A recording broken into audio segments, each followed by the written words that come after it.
We begin on this Friday morning in this half hour with a very serious story. Our exclusive interview with Madonna Badger, the woman who lost her children and her parents in that house fire on Christmas morning.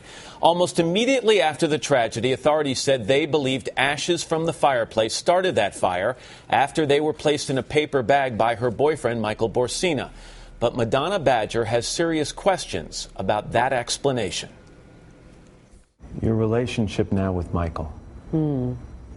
I know friends of yours or some people in your life have asked you how you could still have a relationship with him, how you could be near him, quite frankly. Right.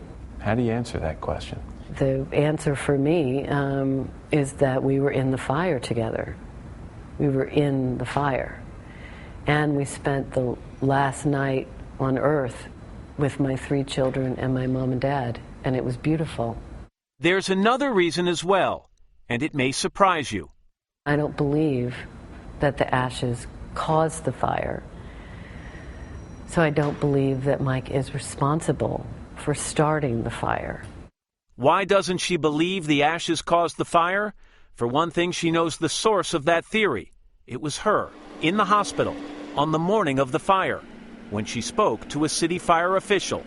And I'm begging him, where are my babies? Where are my mom and dad? What has happened? Where are my children? And he says, well, let me just ask you a question. How do you think the fire was started? And I'm like, what? Like, and I said, it must have been the ashes. There must have been embers. It must have been the ashes. Because that's the only thing you could think of at the time. Well, yeah. It seemed like the logical. Yes, but meanwhile, I'm not saying, oh, it must have been the.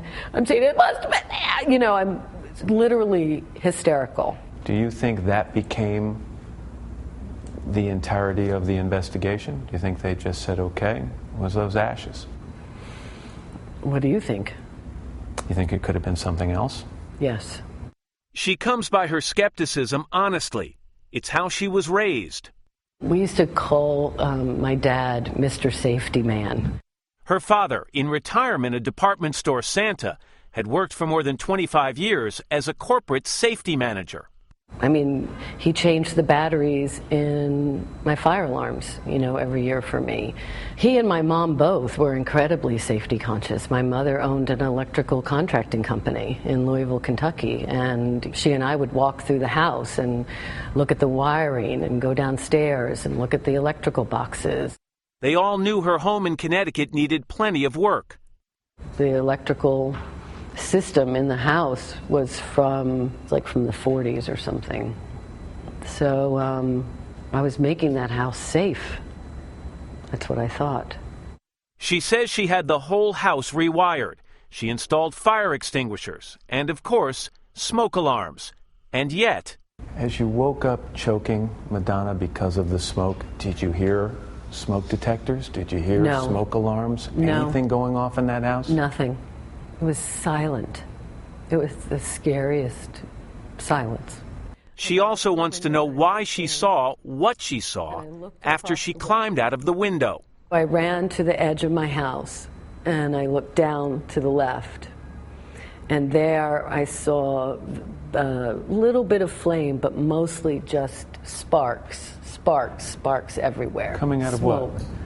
It was in the back right-hand corner. It was near where the electricity goes into the house, where the meter is. Even in her grief, she began to ask questions. So how is it that you have a little bit of ashes cause this enormous fire that spread so quickly with so much smoke, and that the fire and the smoke alarms did not go off? How is it that they don't save those alarms? How is it that, because alarms can be tested after the fact. That's what you do in a fire investigation. That's what I've been told. It's a forensic investigation. Exactly.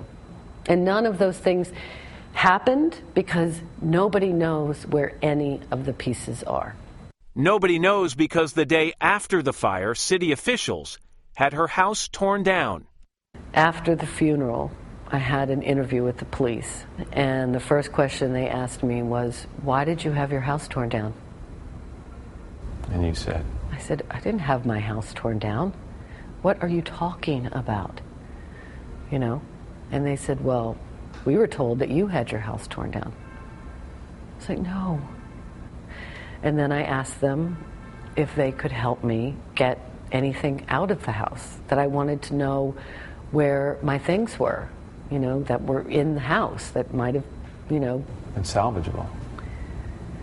And they said, we'll find out.